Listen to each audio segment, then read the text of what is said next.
Hello, hello, hello. Welcome back to Joe Daddy's Garage. Hope you can hear me okay. I did not do a mic check. Normally I do, but I did not. Let me just look at it real quick to see if I have the mic working properly. And it looks like I do. Okay. It is Monday, August 22nd, 2022, and the weather is getting better. I think it's getting better for most of us. The temperatures are going down slightly. We've been having a lot more rain here in Georgia. The grass is looking fantastic. It really is. Mowed the other day. No real bad spots showing up or anything. So it's a good thing to have rain and moderate temperatures. Fall is on the way. We already know that. Fall is coming. So I know that Robert out in Texas and several others have been dealing with some extreme extreme heat. Heats is not a word. And, no rain and all that sort of thing. So very happy to have decent, moderate temperatures here. Hope all is well. If you're new to this live stream, we try to talk about classic cars. Classic for my bracket of timeline is, say, 55 to 74, somewhere in that range. Sometimes we go past that if you want. If you have a question, I encourage you to ask. We like participation. If you participate, wait a minute. You get a bell. Just a little reward system I have for you. Everybody is welcome to a bell, but you have to participate. And sometimes I give the bell just because I want to. Why not? It's just how I am. I'm a giving person. So anyway, ask questions, bring up a subject matter, and I'll see if I can't help with the subject or question. If I can't, I have a great group of people typically over here that do a great job of answering questions as well. I will point out that I have set the settings on this live stream. If you want, if you're trying to send me a message and it doesn't come through, I've had trouble with people before. Some riffraff that gets in here and tries to ruin it for everybody. And so I have set it up to where you need to be subscribed to my channel for 10 minutes. Not much, just 10 minutes. That way it keeps out the clowns that are trying to ruin everything. I do see that we have, I'm sorry, Eric, Eric had probably left a comment. I don't think he was subscribed, and he was here at 5:20 because I had pre-planned this at like 5 o'clock. So Eric, if you're interested in continuing with this conversation, subscribe to the channel, and then we'll see what you have to say. But sorry about that. I'll give you a bell for being the first one here, though. How about that? Compensation.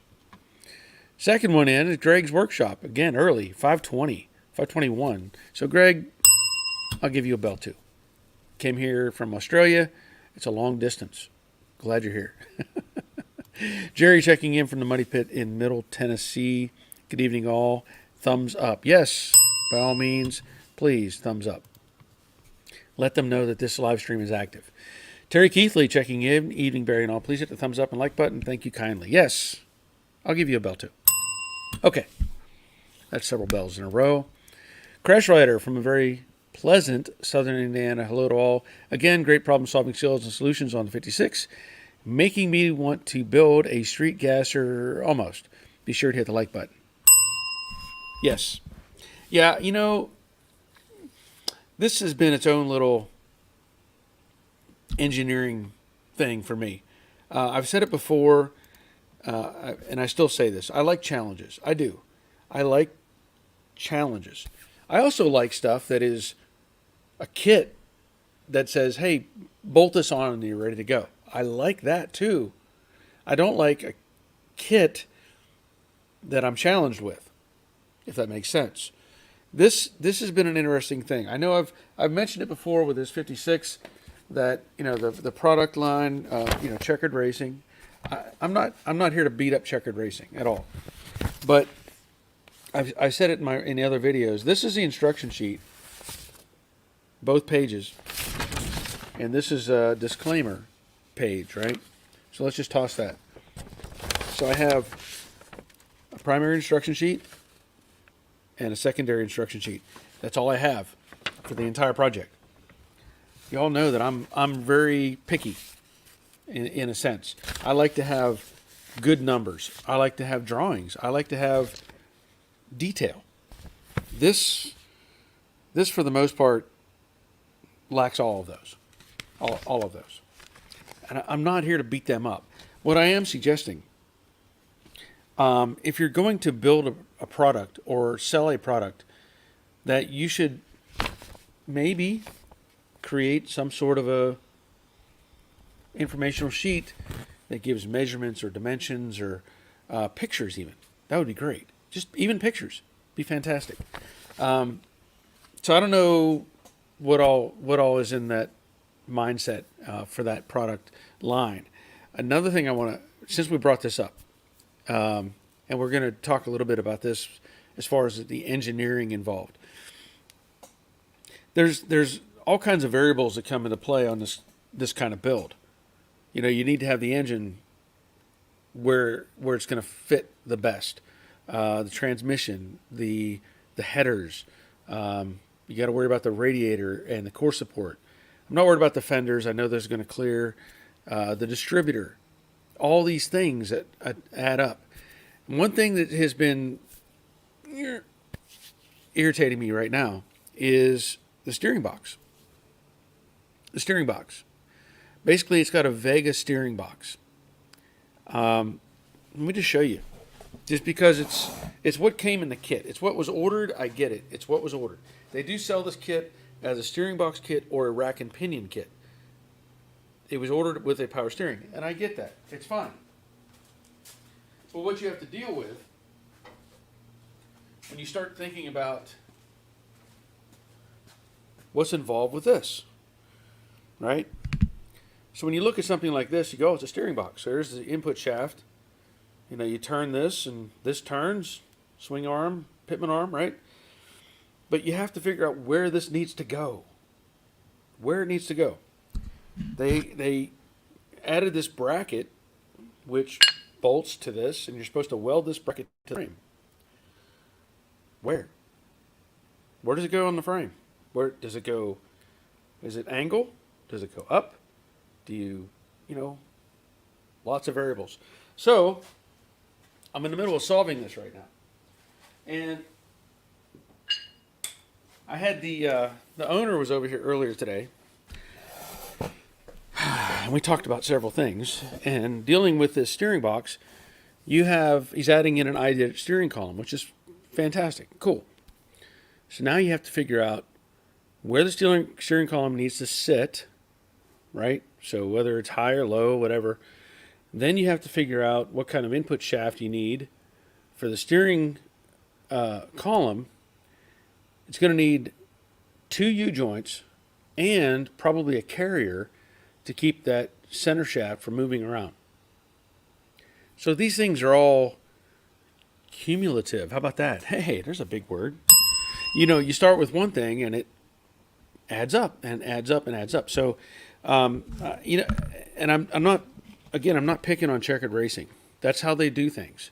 But I think it would be fantastic if you build a product, and this is another little thing that gets me. I was questioning them about the steering box.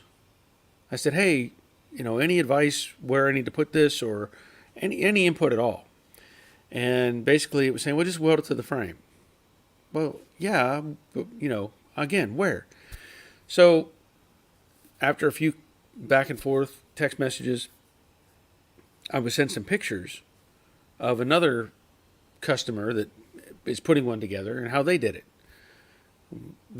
Their setup, they've added like a block into it to now space it away from the frame somehow. I said, well, do I need this block? And they said, well, I don't know. It's just the way this guy does it. Okay. So back and forth a little bit. And then I get this. I've never actually installed one of those. So this is where I go back to my strategy and how I would create a product. If I'm going to sell something, I'm going to build that product. I'm going to build the assembly. I'm going to build it into a car. I will build everything as I sell it. So if I sell it with a steering box, I'm going to build it with a steering box. If I sell it with a rack and pinion, I'm going to build it with a rack and pinion. I'm going to have pictures. I'm going to have, there can be variables. I get that. But there needs to be some knowledge of, I assembled this with these products. These are the things that I can recommend. Does that make sense? I hope it does. Okay, let me step off the pedestal for a second. Calm down. All right. Oh, let's go see who else is here. Terry Keithley says, someone throw Robert a life ring for the Mustang. There you go. Rick Gain. Hi, everyone. Looking forward to a good chat. Thumbs up. Thank you, Rick. Robert. Evening all. Yeah, it finally rained this year. Got at least 5 inches overnight. Wow, that's not rain. That's like a hurricane, I guess. Tough trek out to pick up the better half with the puddles and landslides. Might finally have grass to cut. Okay, well, glad you got some rain. You got your whole year's supply all at once. That's always good.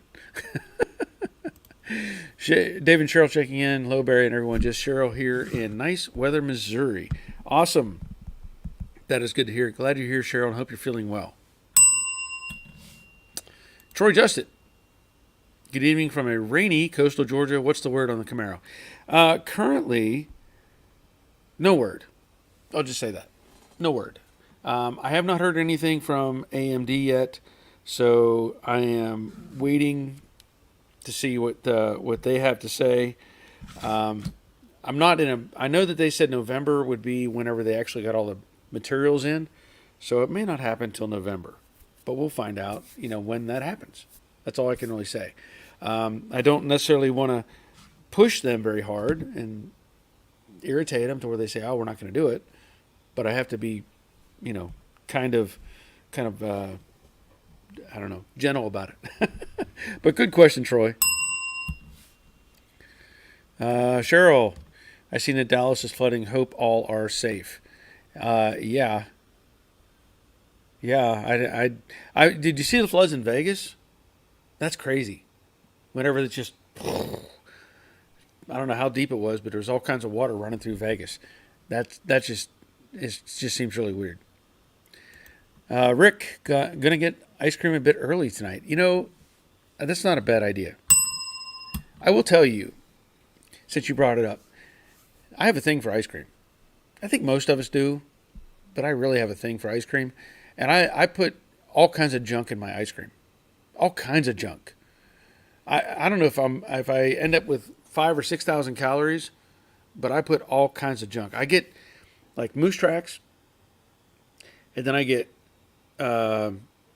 mixed nuts, the sea salt mixed nuts. I get a handful of that, throw it in that ice cream. I go get the little pretzel squares with the peanut butter in them, grab a handful of those, throw it in the ice cream, and then I go get some caramel and put it all on top. And that's how I make my ice cream. I know. I'm doing all the wrong things, but boy, is it good. Boy, is it good.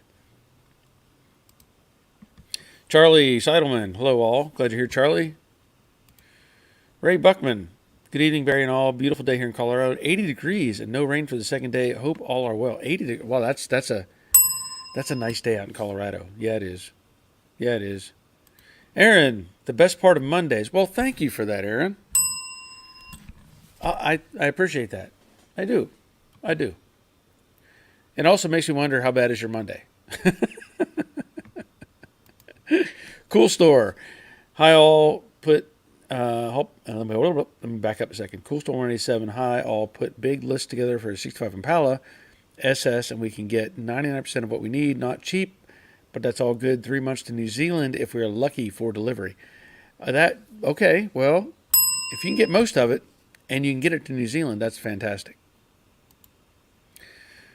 Hindsight 6-7. Roger checking in from next door. Roger had a nice little cameo working on the 56. He endured the sparks flying everywhere, tacking in the cross member. So here you go, Rog. You get a bell too. Ray Buckman. Hopefully I didn't overdo it, but put a 1.25-inch sway bar on the Corvette. Came with 5/8. Should handle great. Yeah, that's okay. Yeah, that sounds good to me. Teresa Bure. Okay, that's a new name. I'm going to say that's a new name. I have not seen that name. So Teresa Bure. I guess I'm saying that right. 60 Chevy C20 Dana 60 rear end. Trying to figure out how to put cheap disc brakes on it. Cheap disc brakes. I don't know what options you've pursued or what's available, but a 60 Chevy C20. I don't even know what they make for that, honestly. I don't know what they make for a 3/4 ton rear end that's a disc brake. Because I know that you look up into everything built up into the 80s and early, maybe late 80s. I don't think they had anything that had rear disc brakes on it. So I don't know if there's something in the next generation, 88 to 98. I don't know if they made something for that. So any input would be great for Teresa here. Good question, though. I wish I had an easy answer, but I don't. Rudder. Working on a 64 Nova 400 installing Viking coilovers. Okay. That sounds awesome. Glad you're here, Rudder. Jerry, howdy, Barry. Howdy, y'all. Robert had to pick me up from work with a canoe. It was incredible. That would be interesting to see. Okay, Vinny. Okay, Vinico Z28. How about that? Does that sound right? Vinico Z28. Inner outer rocker panels and floor on the 610 Camaro and mini tubs. That's what you're working on. Okay, fantastic. I hope you've looked at some of my videos. I did Detroit Speed videos on the 68 Camaro that I did several years ago. So that's awesome. Inner outer rocker panels and floor. Okay. Awesome. Good. Derek. Hi, Barry, everyone. Hope all is well. You're doing an awesome job on the Chevy. P.S. Did you go to Ben and J-Lo's wedding? Believe they live near you. No, I did not make it. I lost my invite, so I couldn't go. And I'm not sure exactly where they are. I'm guessing they're probably towards the coast. I'm guessing maybe Savannah area. I don't know. I don't really keep up with many celebrities. But, yeah, I did not make it. Thanks for asking, though. Robert, 35 degrees cooler than normal today. Didn't even hit 80. Oh, man. You have to go put a sweater on. That's awesome. Cheryl sent you a picture. Yeah, I got that. That's pretty cool. That is pretty cool. That's a good piece of equipment. Yep. That's a good piece of equipment. Rick, how about turning Red Dave into a gasser? Ooh. Ooh. I hadn't thought of that. I did consider the idea of a four-wheel drive Red Dave. I did consider that. But I did not consider the gasser. That would be interesting. I would never race it. But gosh, that would be interesting. Okay. I can't dwell on that very long. Simone, hi Barry and all. Hope you are doing well. I hope you are well as well. Simone, glad you're here. Rich Reese, hello. Glad you're here, Rich. Aaron, knowing the end from the beginning has to be difficult with the kit and sparse instructions. Yes. Yeah. That's a knowing the end from the beginning. Yeah, that's pretty accurate. That's pretty accurate. Yeah, and sparse instructions. That's a very good assumption. No, what word do I want to use there? I don't know. Very good word though.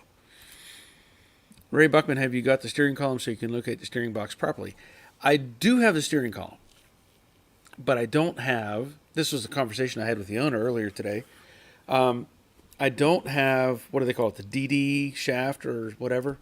That's the 3/4 inch shaft with flat sides on it. We don't have that. Also, I need a second U-joint. So I need a U-joint coming out of the steering column itself, the DD shaft going down to the other U-joint that's going to go onto the steering box. So he actually is at Summit right now trying to get parts so we can get this together. He's also getting a mount for the column so that it can be bolted into the car. I don't know if he's missing the original mount or if he wants to use a billet one. So he's gathering parts at this point. Rudder, are you sure that steering box bracket doesn't go on the other side of the frame? So to bolt the box to, I didn't get a good view of it. Actually, no, it doesn't. If you look at it,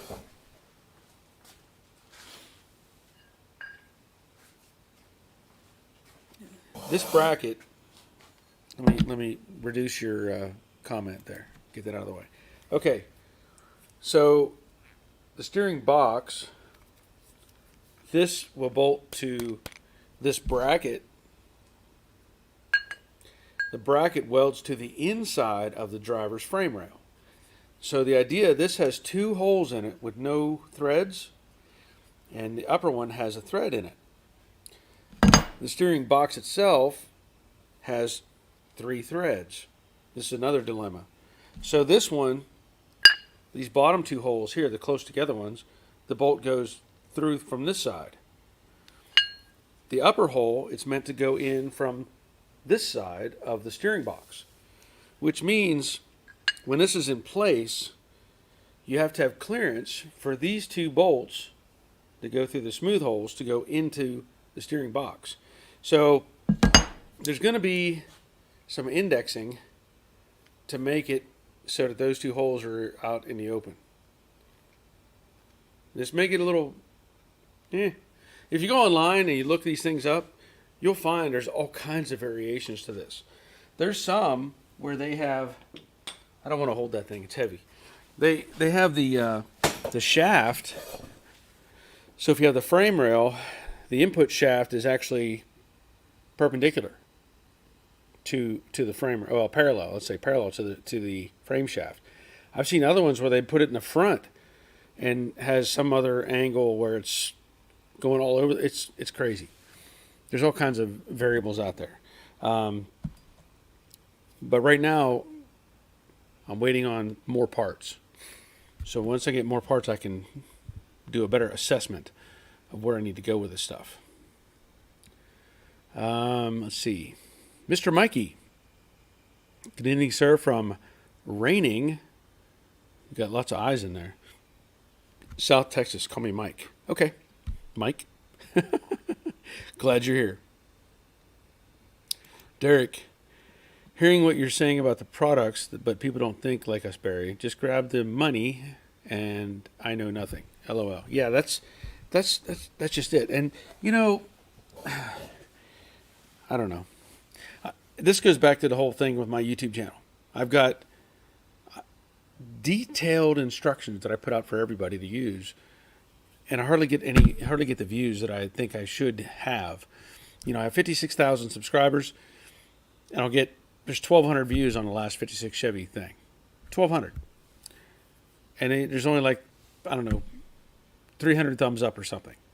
And I don't, let me see what it says. I don't even know how that works. Back up a second.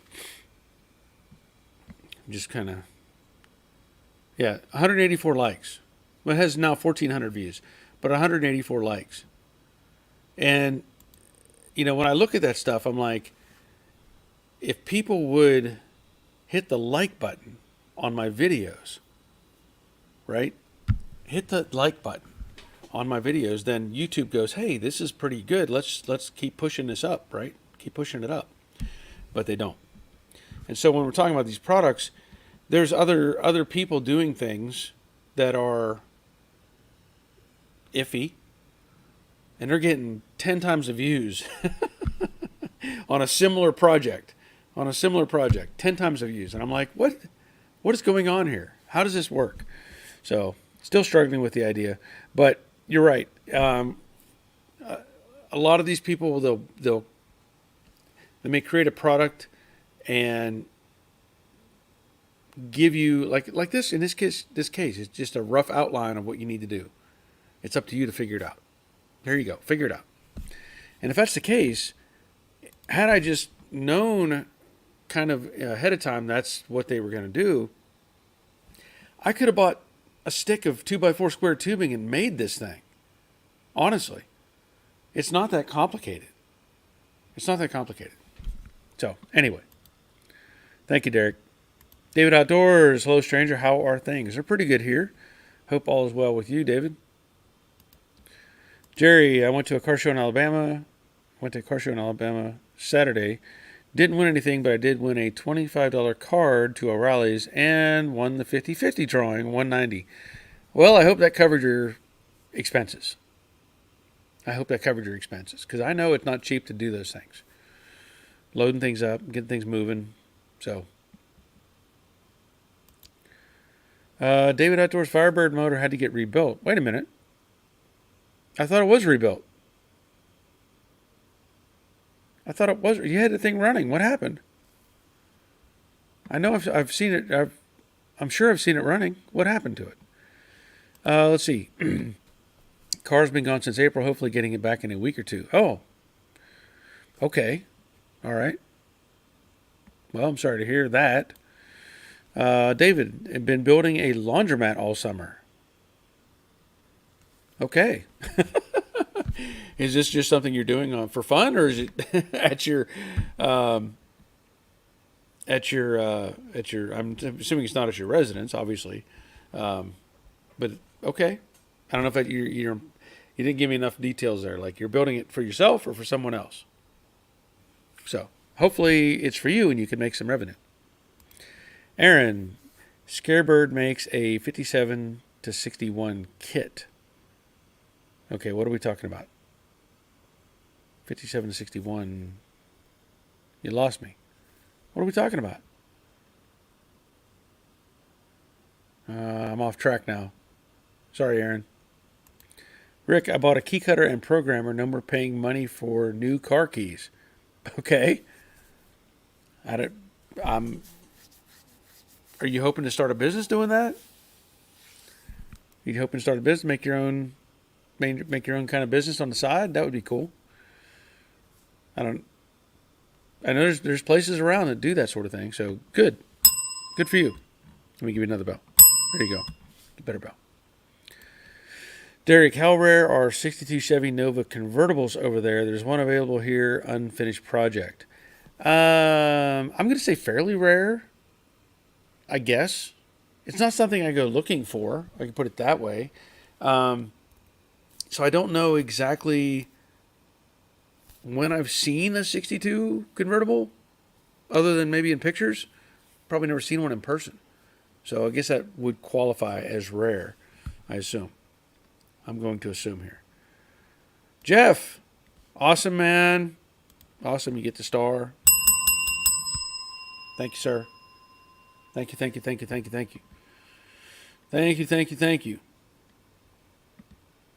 Let's see where we're at here. All right, so Dave Britton says hello. Glad you're here, Dave. He's up in Canada, I believe. Chris Greenaway.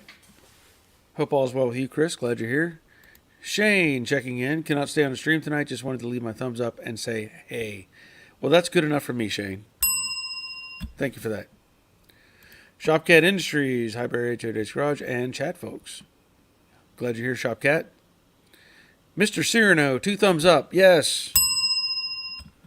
Yeah, like I said, the videos on YouTube, if you watch it, go ahead and help me out. Get a thumbs up on there. The more they know, the better off.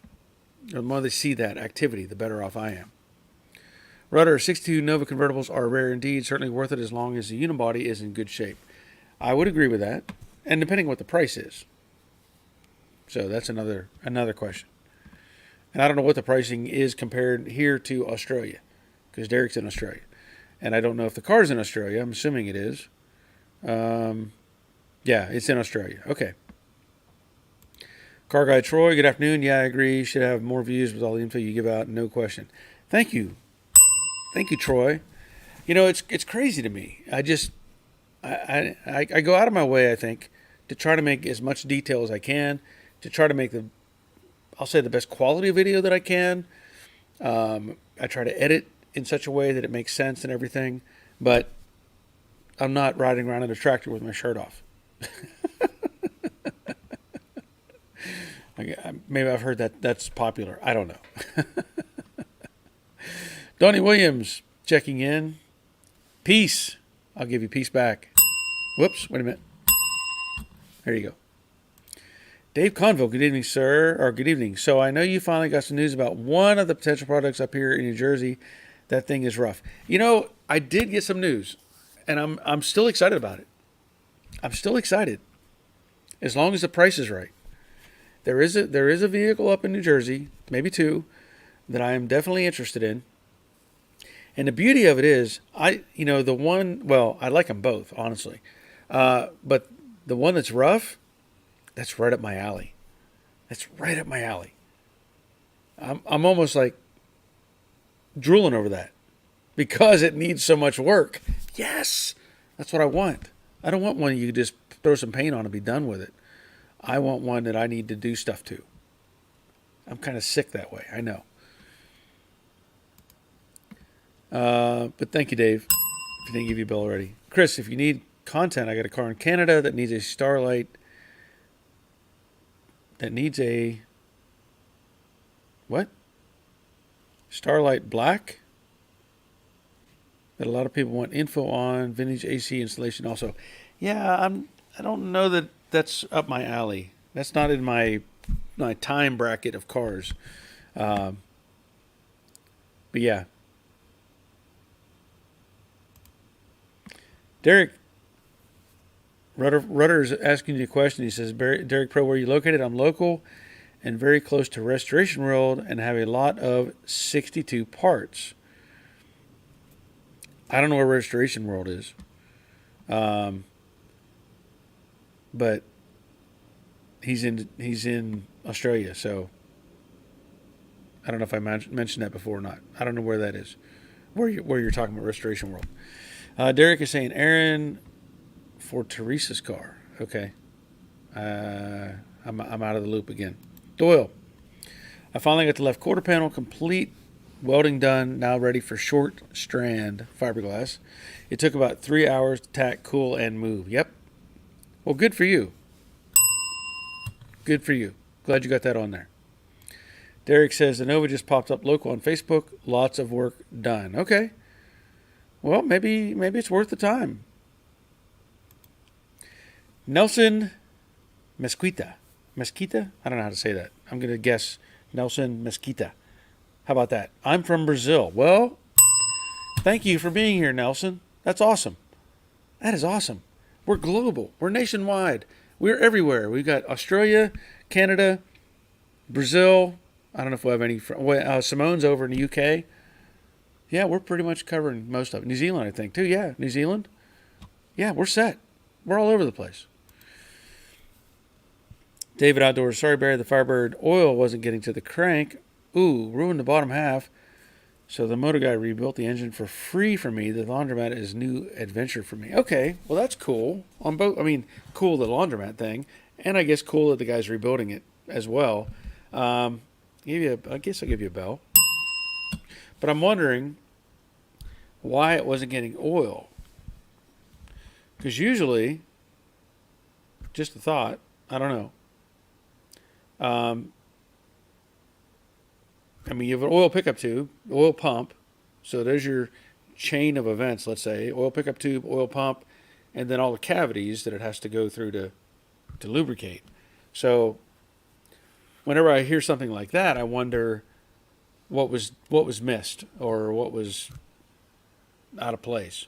There's even so much as having I know you got to have the bearings in the right way and a variety of things. And I'm not familiar completely with that engine to know if there are some variables that I'm not aware of. But I know whenever I've built engines, I've taken them to machine shop. I get the work done. I bring them back here, and I heard somebody tell me one time, some old engine builder, he told me to wash the engine with soap and water 10 times. That's what he told me to do. He says, wash it with soap and water 10 times. And he says, put that hose everywhere. Get that water all through, get it everywhere, soap and water. And he said, you'll be amazed at how much stuff will continue to come out of that thing. And so anytime I build an engine, that's what I do. I just wash it, scrub it, brush it, everything I can to get it clean. And then also I do things like I chamfer the oil galley where underneath the intake manifold where the oil drains back into the oil pan, essentially. I chamfer all those edges, get rid of any casting marks, smooth all that stuff out, because you want the oil to return as quickly as possible, right? So you do away with any of those little imperfections in the casting that'll help that oil flow back down. Even at the front, behind the timing gear, anywhere there's oil that can splash around, I always clean up all that stuff. So just some things I've learned from an old-time engine builder. And I don't know what happened here, but I'm sorry it happened. Figure it out. Hey, Barry, you done any 5-speed conversions on a 65 to 68? If so, which one and what was the difficulty? I have not done a 5-speed conversion. It's crossed my mind.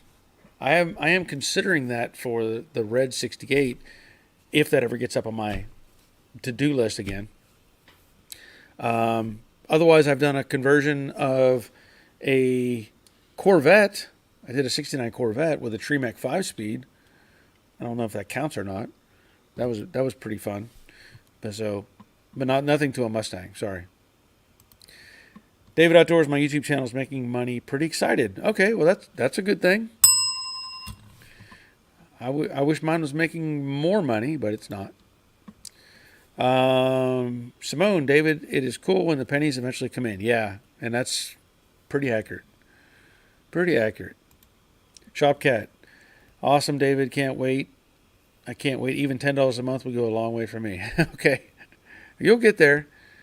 Just keep putting out content. Shopcat and Simone are conversing. David, unfortunately, Barry, the world wants 30-second videos instead of really good educating car rebuilding that you provide. Yeah, I know. And I don't know. I mean, I feel like I do have a less instructive side kind of thing, maybe. Like, I laugh at stuff. Things make me laugh. Things, but I'm so geared towards trying to make people benefit from the information I provide that I have a hard time sitting back and doing silly things or whatever. So, yeah, I guess I'll just kind of stick to the pattern I've developed. I guess. Doyle, your videos are awesome. We overthinkers are detail oriented and never think it's good enough. Well, thank you, Doyle. Yeah. Yep. Very, very detail oriented. Robert, there's Simone. We are planning our trip and looks like we will make a stop in London on the way home next month. So there you go. Dave Britton, what is this project car are you saying? Are you talking about this one behind me? I don't know if you've kept up. This is a 56 Chevy that I'm turning into a gasser for a friend of mine. So I'm assuming, I don't know if that's what you're talking about. Or if we're talking about the red Mustang. You talking about Red Dave? The one we jokingly called it Red Dave a good while ago. So I don't know if you've seen that car. Let me see if I have a picture of it up here. This is, where's it at? Yeah, this is a 68 coupe that I picked up last year. And so I jokingly called it Red Dave. And I'm almost interested in just leaving this as a patina car. Just like it is.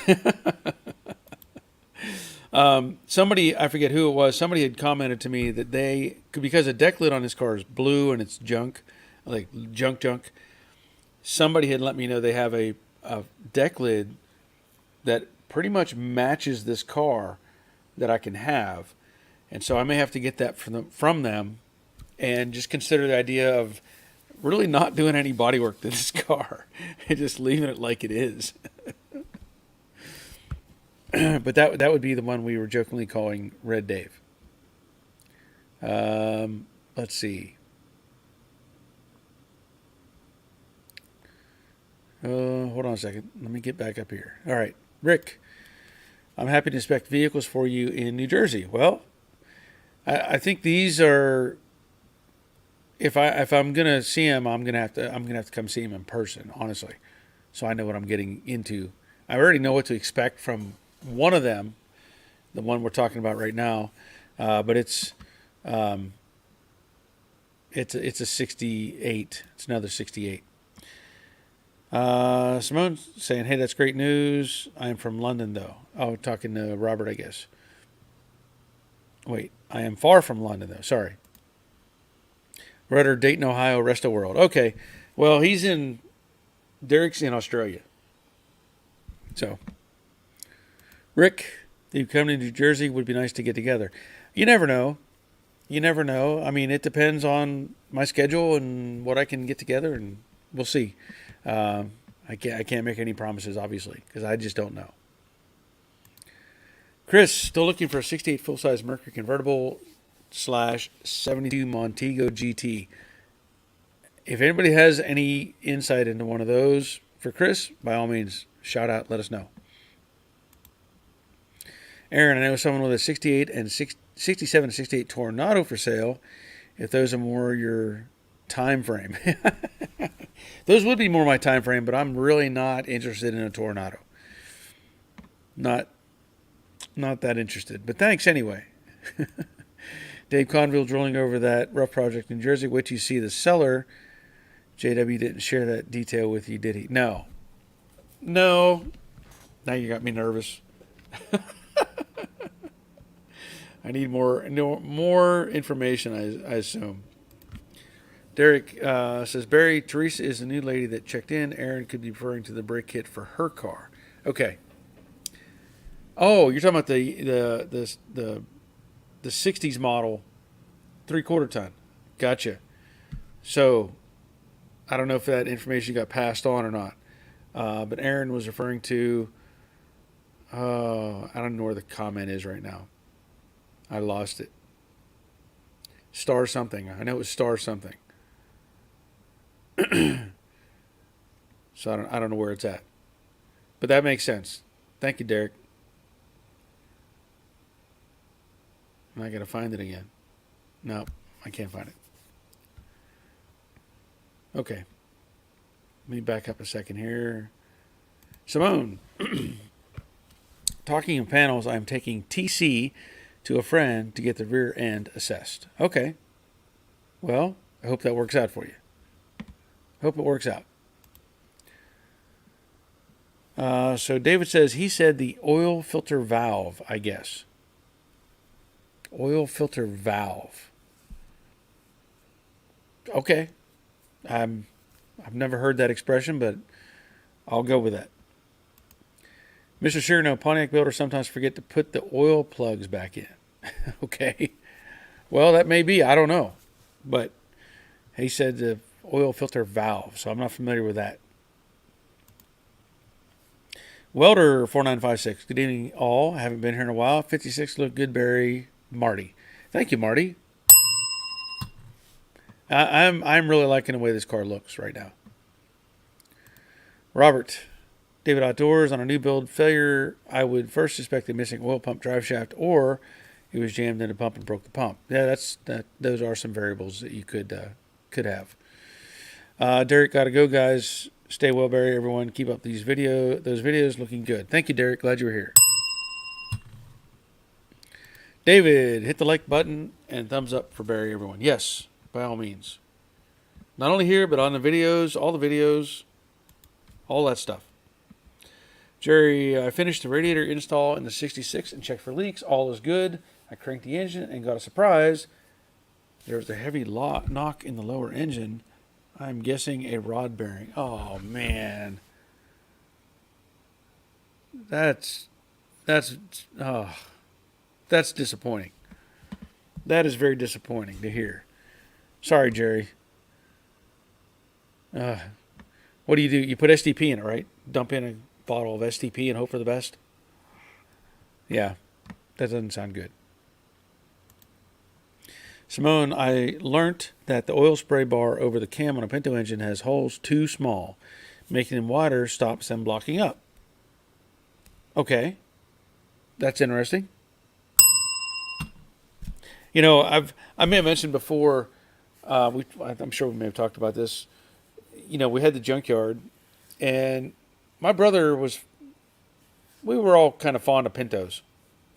Not that we like wanted to restore them or anything, but they were just good little cars to drive. And I remember he had one Pinto. I guess the standard engine was a 2000 cc 4-cylinder, I guess. But apparently they made a 2300 4-cylinder, which was like a major step up for those cars. And he had one of those, and I forget what all he had done to it. He'd done some upgrades to it to make it even faster, but I don't remember what all he did to it. But I do remember it had a 2300 in it. So interesting you bring up Pinto engine, Simone. Rick, it pains me to say, but you would likely get tons of views if you put an LS in the 68. Careful. I have an LS sitting here doing nothing. Don't encourage me. Jerry, I have done a 5-speed on my 66. I was just taking it. I was just talking to MDL. Specifically, talked to Paul Coffey. So there you go. There's a shout out for. I don't know who MDL is, but thank you, Jerry. Dave Britton, the project car is the one thing you said. One was in good shape and one was rough, and you liked the rough one. By the way, I like the Red Dave name. LOL. Yeah. Oh yeah, the project cars. I don't want to get too carried away with what they are. Well, I can. I mean, it's not going to matter. One of them is a 69 428 Cobra Jet, 4-speed car. One of them. Yeah. One of them. The other one, and the 428 car is probably 90% complete by the pictures that I've seen. The other one is a 68 fastback GT. That's rough. We'll just say that. It's rough. It's been wrecked and parked. And it's probably been sitting, I would guess, more than 25 years by the looks of it. Just my opinion. So I can probably afford the GT Fastback. I could probably afford to buy that one. I'm not sure about the 428 car. I would like to have them both, honestly. I really would. But the GT would be a fun project because it needs so much. It needs so much. All I need is a good set of door hinges and a VIN number, and I'm set. Brian figured out Talk to Modern Driveline. There you go. They helped me out getting all the parts together for my Fairlane 5-speed conversion. So there's a comment from Brian B. That would be Modern Driveline. I assume that's what Jerry was referring to as well. Dawn checking in. Hello, Barry. Hope y'all are doing well. Glad you're here, Dawn. Hope all is well for you. Mac, first time catching you live. Enjoy your work and vids. My current project is a 55 Bel Air. Almost done with it. Just gotta fix a gasket leak on a Holly and get the final tune dialed in. Awesome. Glad you're here, Mac. I'll give you a bell. And Mac says, by the way, what's up, chat? All right, cool. Glad you're here, Mac. Dave Britton. Oil filter valve is a bypass valve if the filter gets plugged. Oh. Okay. So there's definitely something wrong. Definitely was something wrong. Greg's Workshop is saying hi to Simone. David Sherrill. Going to go things to do. Plus I have Have to be up real early for a doctor's appointment. Okay. I'm glad you were here, Cheryl, and I hope your appointment goes well tomorrow. I really do. Roger says, glad you're here, Cheryl. Yep. Donnie Williams, David Outdoors, if you had no oil pump issue, is if you had no oil pump issue is the case, that means you didn't prime engine before startup. Shaking my head. Well, it's hard to say. It's hard to say. Don, I used to add extra groove around the cam journals to add oil feed to Pinto 2.3 liter cam. Cool. That's interesting. Extra groove around the cam journals. Donnie says oil pressure. Okay. Dave Brenton's why you need both of those cars. Well, yeah. I don't know how that's going to happen, but we'll see. If I can get one of them, I'll be pretty happy. Mr. Cyrano, the Cobra Jet's not yellow, is it? No, it is not. It is not yellow. Dawn, that being said, MDL is who I had an issue with. Okay. So we're talking again about the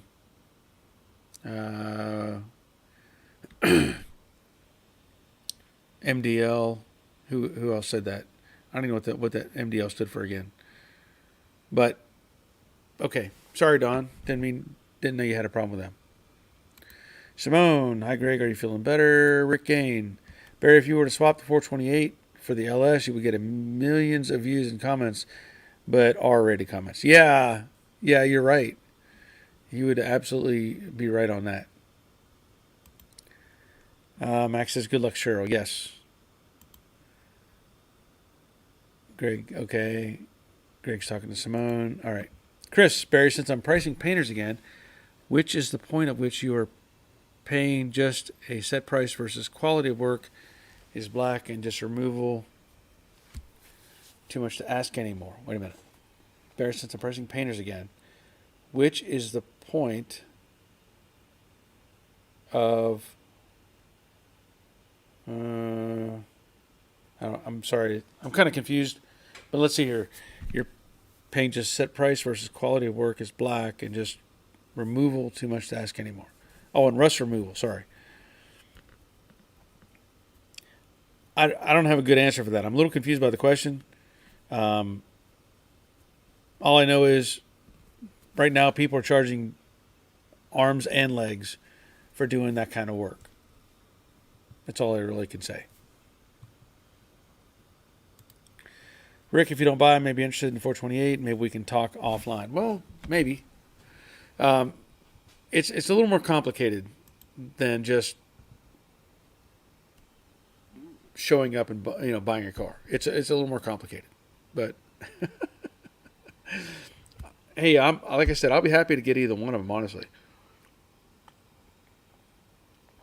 But the GT kind of excites me because not only does it need a lot of work, but it's right up my wheelhouse.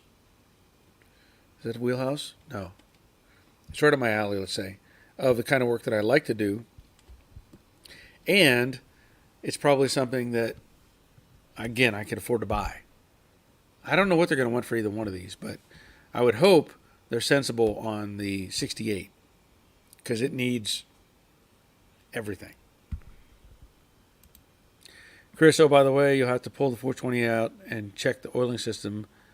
That front cam journal plug is the death of the FE. Okay. Well, it would get a full. That's the thing. If I were to come up with a 428 car, if I were to be able to get that car, the thing is, I would probably want to beeline restore the thing. I wouldn't do a resto mod on it. I couldn't do that. So it would have to be done. So that means everything would come apart completely, and it'd just be a do-over. So that's why I look at it. Dave Britton is a 68 Fastback and S-Code car. I don't know.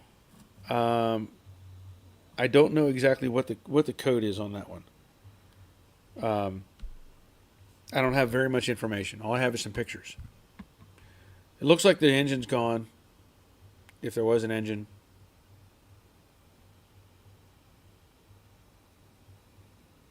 I'm hearing music. I should not be hearing music in my garage. Somebody's got the radio cranked. And I don't know who it is. It's not me. It's not Roger. That's weird. I should not be hearing that. Anyway, I don't know what the code is on that car. So, still waiting to find out. Phil, hi Barry. Excellent video set on the gasser. Cheers. Thank you, Phil. Appreciate that. Rick, my dad had a 69 428 that I came home from the hospital in. I'd love the project. Whoa, that would be interesting. Yeah. So, Roger, do you hear that? Do you hear the thumpy thump? I don't know who that is. Mac says 10th Mountain. Yes. Yeah, I was in 10th Mountain Vision when they reactivated, or however you want to look at it, back in 85. So I was in 2nd Battalion, 14th Infantry Regiment from 85 to 88. I was a mortar gunner, 81 millimeter. That's why I can't hear anything. Aaron, is the 68 car you're going to be rebuilding from the rear seat support like some other projects? You never know. It depends on what I can get going on the project, and like if I can even get the project. You know, this is one of those things that's just it's floating around in space somewhere, and I'm waiting for somebody to catch a hook on it and pull it down so we can figure this out. Gary A says hi everyone. Hi Gary, glad you're here.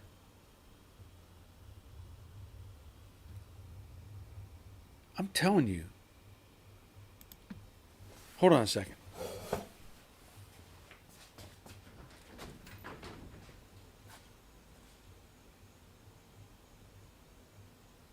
Okay.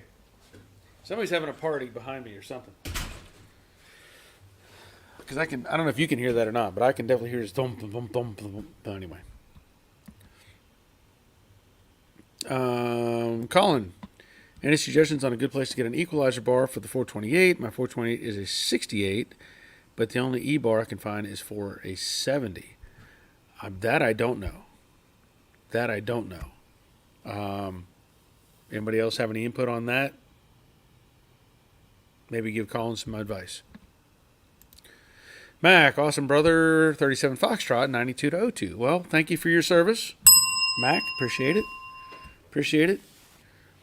Yeah, I spent 3 years being a grunt, jumping out of planes. Well, all that stuff, all that fun stuff we get to do. Brian, got to go think about dinner. Hope everyone stays cool. The 56 looking great, Barry. Thanks for the vids. Thank you, Brian. Appreciate it. Thank you. Dumarine, thanks for the live videos. Daddy, any tips on which non-overly restored Corvettes to buy? I prefer a 57 or 63 to 67, worried about hidden rust and difficult fiberglass work. I really don't have enough experience with those to tell you one way or the other. I really don't. I know that certain years they had problems with the rust. Like I know somebody who has a 69 convertible, and apparently the rust has worked its way down in the front windshield frame and rotted out the front section, dog box or something they call it. So I don't have any good advice for you on those. But yes, if you can find a 63 to 67 in the right price range, probably the way to go. 57 is cool, but 63 to 67 is probably more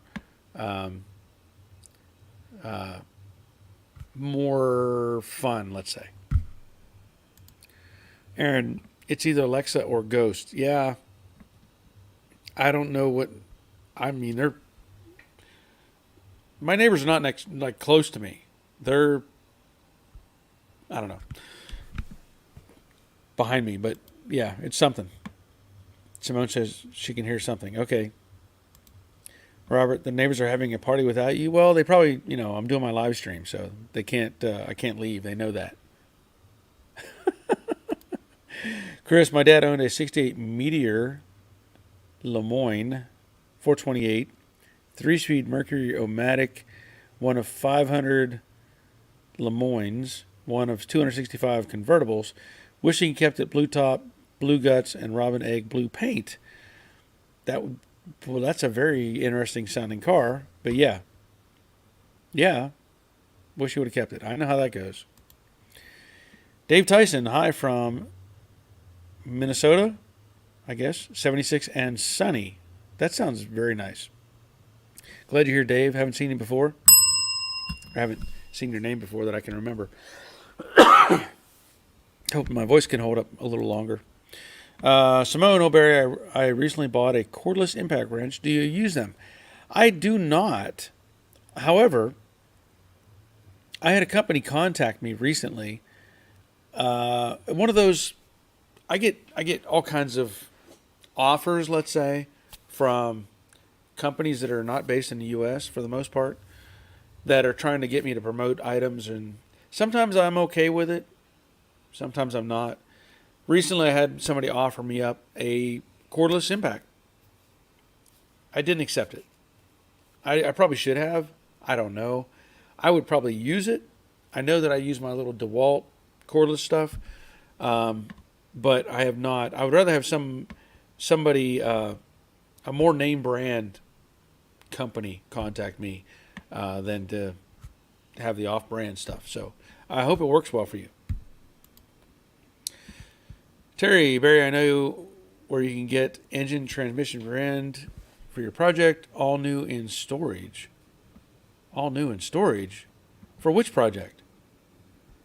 Are you talking about the 428? Ooh, I don't know if I want to deal with that. That sounds pricey. Suburban Hooligan. Hey, I just noticed the Studebaker sign on the wall above your left shoulder. My dad has the same sign hanging in our garage. Have a 59 Silverhawk, complete car, last registered in 75. Okay. 59 Silverhawk. Why is you fixing it up? I love Studebakers. I do. I love Studebakers. My dad had a junkyard growing up. He had over 100 Studebakers up there. In the highest number we had. Everything from trucks to cars to wreckers to Hawks and Daytonas, Speedster. We had a Speedster up there. Presidents, Commanders, the retractable roof 64s, all kinds of stuff. So yeah, I love Studebakers.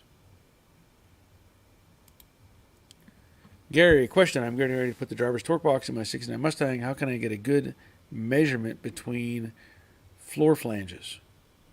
A good measurement between floor flanges. I'm not sure.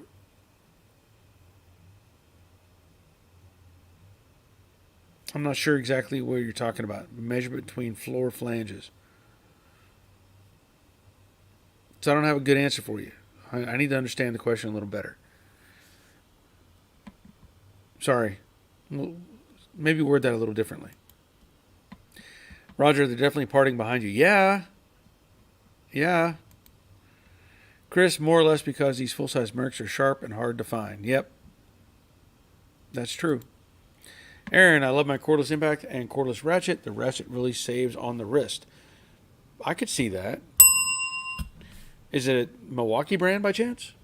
I think Milwaukee makes the M series, whatever, cordless ratchet and stuff. I know Robert had some sort of cordless 90 grinder or sanding disc machine that he really liked. Hold on. Oh, sorry. I get you. I see Terry's comment now. I get it. Ray, I have one Simone in half drive. I love it. I would just wish I could find a reliable 3/8 impact wrench like this one. Okay. Anchors Up Adventuring. Your How to Prepare Body Panels Using Filler series that you did on 65 Mustang has proved to be the best instruction on the process that I've seen. Thanks for sharing your skills. Awesome.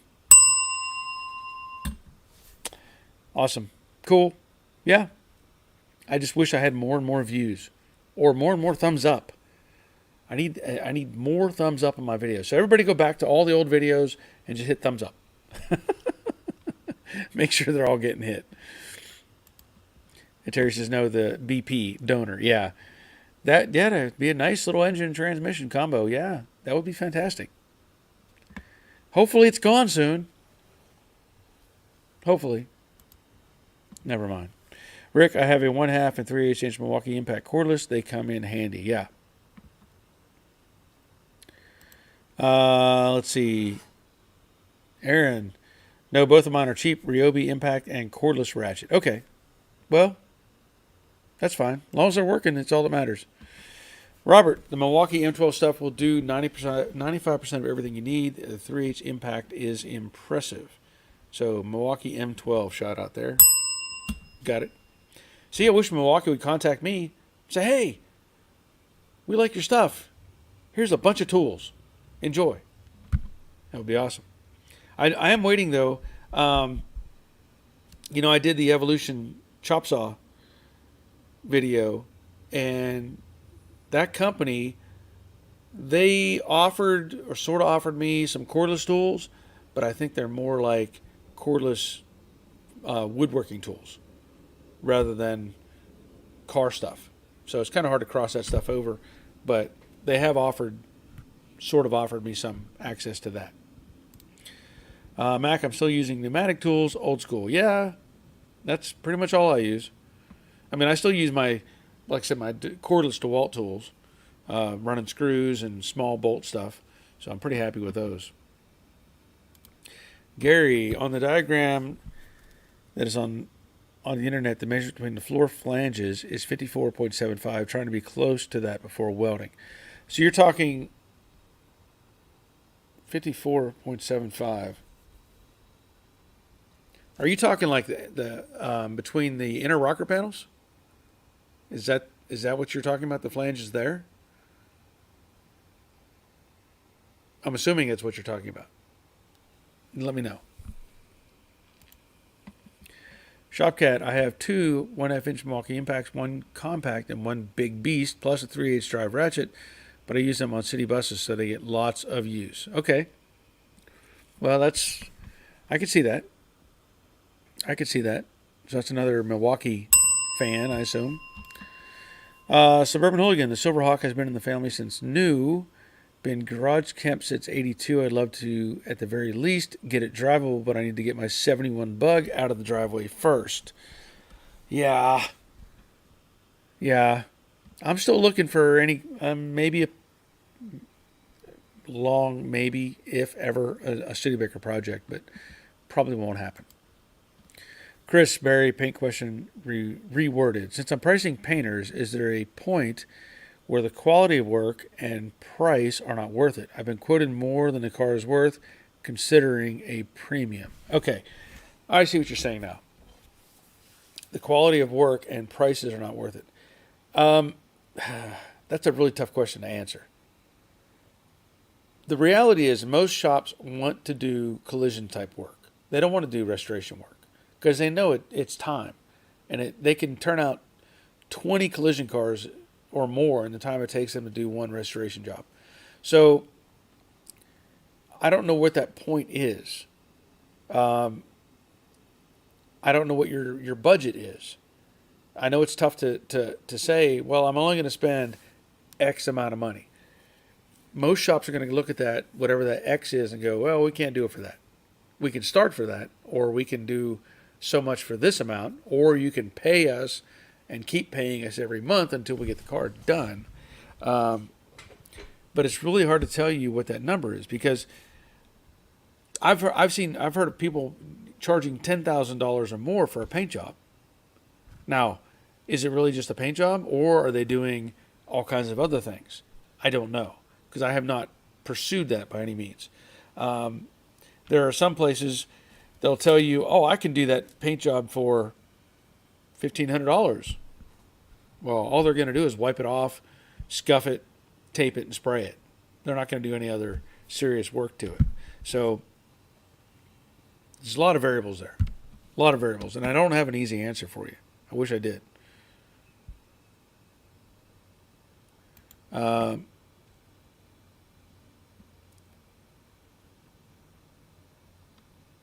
so you're saying example is, it, wait a minute, is it is so example is worth 24 to 29,000 all done up. So you're talking about your car, that's what it's worth if it's all done and restored. And you've been quoted more than that for a paint job? Is that what you're saying? Well, then no, that's not practical at all. What they're telling you is they don't want to do the work. That's what it comes down to. Smoke & Mine is a budget brand, Parkside, from Lidl supermarket chain, but they were very good reviews. I can buy a power drill and chocolate at the same time. Sounds like Buc-ee's. I bet you could do that at Buc-ee's here in the U.S. We have our international whatever gas station, apparently place called Buc-ee's, which is like, from what I've heard, I've never been there, but I've heard it's like a super Walmart with a gas station built into it or something, some crazy thing. So you could probably get power tools there as well, but that's pretty awesome. Get them both. Okay, so Gary's saying yes between rockers. Okay, so you're asking, let me back up if I can find the original question. I'm getting ready to put the driver's torque box. How can I get a good measurement between floor flanges? Okay, there's a couple ways you could do that. What I would do, let's say you have, I'm trying to picture the 69. It's been a while since I've messed with a 69. So you're trying to determine if the width is correct on the car, I assume. One thing you could do, just off the top of my head, is clamp two flat plates to the inside of those flanges. You could put them at an angle. You could angle them down, clamp them in, take a tape measure and draw between them, and see if that measurement comes out the way you want. Of course, you have to compensate for if you measure on the inside, the thickness of the metal, but measure on the outside. So I'm just trying to visualize what you're trying to get to here. Because I know if you're measuring from the inside of the car, your tranny tunnel would be in the way. You could do the same thing there. You could put a plate inside, clamp it, measure between the two plates, and see where you're at. So that might, I don't know if that answers your question completely, but that's kind of what I'm seeing. So I'm hoping that helps. Okay. Doyle, are the anti-sway bars and front and rear worth it for just a cruiser car? No. Just my opinion. But if you're just driving it around, probably not. Probably not.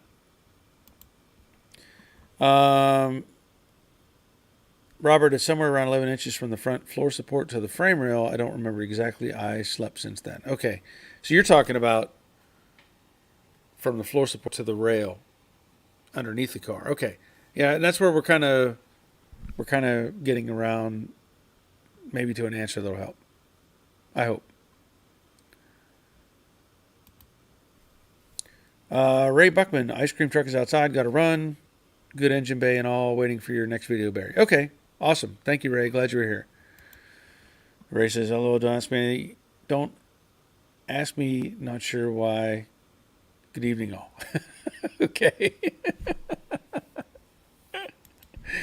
Gary, thanks. I was just thinking measuring from the floor support to each side. Yeah. Just clamp onto, some flanges. You can angle them down, measure between. That makes sense to me. Yeah, we all tend to get caught up. I think a lot of us will get caught up in those kind of things where it's like there's something between these 2 points. What do I do? Well, if you remember, like even this car right here, when I was overanalyzing and measuring depth and distance, I created a start point with the original setup, and then I used that future measurement as a reference, or the previous measurement as a reference. So you have to think sometimes outside the box a little bit. What can I use to measure things? Create a longer flange. Part of this comes to mind because, like, when you work on aircraft, they have they have a line, they have a datum line, right? Well, the datum line, you would think it starts at the nose and works its way back. Let's say 1 inch increments, whatever, all the way to the tail of the plane. The fact is, it doesn't. The datum line is in front of the plane. It's in no man land. I don't know what the distance can be. It might be 10 feet, but it just doesn't matter. They put it 10 feet ahead of, and then they have a reference point that is your start point. So you can measure from, let's say, the nose wheel, the nose landing gear, and they create this datum that imaginary line is 0 is 20 feet ahead of the nose wheel, okay? And then that's your reference. That's actually your 0, but you can go that way forward from the landing gear, let's just say, as an example. The reason for that is you can't use the nose of an airplane because it could change. The dimensions could be different from each slightly different nose cone, right? So in a sense, you're creating an imaginary datum start point and working your way both directions. Hope that makes sense. I know it's sometimes you don't think about things that way, but we can't always have 0 be at the very front. Sometimes you have to start 0, let's say, in the middle and work your way out. I don't know. Maybe I'm clear as mud on that one. But Chris, considering a premium example is worth 24 to 29,000. Yeah. As Max says, for paint, that's too much. Yep. And in his humble opinion. Exactly. Aaron, yeah, that sounds like I don't want to do it price. Exactly. Gary, thanks, Barry. You're welcome, Gary. You're welcome. Robert, Buc-ee's is more of a tourist trap full of souvenirs and expensive food with over 100 gas pumps. At most locations, got one over by the racetrack. Okay, I haven't made it to a Buc-ee's. Sorry, I added more coffee from my earlier coffee to my existing coffee, and I kind of filled it up a little high. But yeah, I haven't been to Buc-ee's. Roger, I couldn't get out of Buc-ee's fast enough. It was a madhouse, like they're trying to sell you a wall of jerky and a new fine china for your Winnebago at the same time. I like that. New fine china for your Winnebago. Chris, no, I haven't been quoted 11 to 16,000, but with the price, I'm more into it than 5,000 runner and driver. $2,000 in safety equals 7 plus the paint, parts, gasket, seals, and glass around 9.5K. I know it's going to be a family member's someday, but at the same point in time, body guys are known for being shysters. That's true. That is true. Yeah, I don't even know if 11 to 16 is a good price, honestly. I really don't.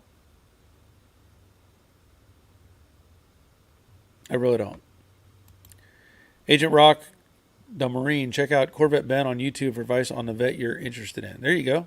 Thank you, Agent Rock. And somebody's thumping the music again.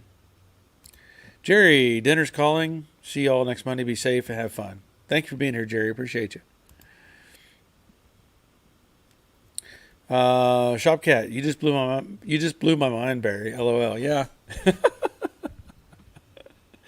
Yeah, and it's not something you wouldn't think about that way, you know. Gary says Gary Hamlin, that is for manufacturing tooling, waterline also. Yeah. I mean, there's you don't think about these things whenever you look at an airplane or maybe a submarine or anything else. A car, we typically have the nose of the car. You know, we don't really over engineer stuff like that. But like you're saying, an airplane or anything else, you have imaginary start points because dimensions can change over time and modifications and all that sort of thing. Mr. Fireman checking in. I'm glad you're here. Glad you're here. Max says, hey, Mr. Fireman, back and forth. Okay. Chris says, the photos prove I don't need it, but also, I have a question on the Endura nose. Do the spider cracks come out during the sanding and priming process? That is a very tough question. I've seen it done to where it's short-term fixed. Let's put it that way, because those cracks are still there, and more than likely they're going to come back underneath the paint. There's really no way around it. I don't know if those can be like hot glue. No, I won't say hot glue, but there's tools out there like plastic welders and urethane welders and stuff like that you can do stuff with. Is it going to work on those? I don't know. Is it going to be something you could fill and then, do the welding, as they call it, and then smooth it out? I don't know. Odds are they're going to be still under there. Because if you try to sand them out, you're going to deform the whole shape of that thing. I know you're talking about like around the headlight radiuses and all that sort of stuff, and there's really just no way to get rid of it. Once it's there, it's there. The only alternative is to probably replace the whole nose piece, but I can't recommend that either. I don't even know if they make stuff like that anymore. I don't know. So, okay. Trying to think what else. Oh, that's something else I wanted to talk about briefly. This past week, we had some problems with my son's car, our oldest son's car. If you remember, I did a 2003 Toyota Camry. I replaced the bolts that hold the cylinder head, and that car's still running. He's still driving the thing, but he had a check engine light come on, and it wasn't running very well. And of course, we had to kind of talk things over as to what was going on with it, and it ended up being a coil pack. So I initially thought it was spark plugs, so I changed out the spark plugs, and then that didn't fix it. The plugs needed changed anyway. And then I ended up swapping the coil packs between 2 and 3 cylinder rather than just assume it's the coil pack. An easy way to check that, swap it out between cylinders, and if your engine code changes to another cylinder, you know that that's what it was. So that's what I did. Just a quick little kind of tip for you on that. Another thing I want to show you, that if you remember the little Honda Civic that I did all the work to, the front end and all, I've had some ongoing mechanical issues with that car. And unfortunately, if I even decide to sell it, I don't want to sell it with problems. I want to make sure everything's working. So the first problem we had was the transmission ended up going, or the torque converter went bad. So I had a friend of mine who does transmission work. He rebuilt the transmission for me. Well, then I picked it up from him and I came and brought it home. And let me get this out of the bag here. There you go. I had another problem. I couldn't open the trunk lid from the inside of the car, and I could not open the gas door. And I was like, I know this worked before because I put gas in it. I've popped the trunk before, and I've done this. So I started, you pull on that thing, and you're hoping it's going to work, and no, it's done. But what I found was this. These are available on Amazon. So if you're ever needing one of these cable deals where you can, operate the gas door and the trunk lid, they have a bunch of these on Amazon. I was thinking it was like $38. Is it worth it To me, it is, because I didn't want to go to the U-Pull-It yard and pull one out that may not be worth having. So now I have a brand new one. I just got to put it in the car, and I'll take care of that problem. There's a couple other things that I want to address on that car, but it's running and driving great. I'll say that. I just couldn't get into the trunk with the cable, and I could not access the gas door. So you'd have to pull the trim out of the side of the car where the seats are. I didn't pull the seat out, but you have to pull the trim up, and then the cable slides all the way back beside the rocker panel and comes up into the trunk area. So I'm glad they have it, and was able to get that part without going to the salvage yard. Dave Tyson, been watching about 3 years. My wife got 66 Mustang, been working on it since. Awesome. Okay. Plenty of information out there for you to absorb. Chris, they, I guess, offer a fiberglass nose, but Buddy guys have to fit and finish it as it is tighter than the OEM mold. Yeah, I'm not excited about the fiberglass stuff. That just doesn't sound like fun. From a body side of things, that just does not sound like fun to work on. I can say that much. Simone, I'm off to sleep, everyone. Almost 1:30 a.m. Good night, Barry, Robert, Greg, Kat. Okay, glad you're here, Simone. Have a good night.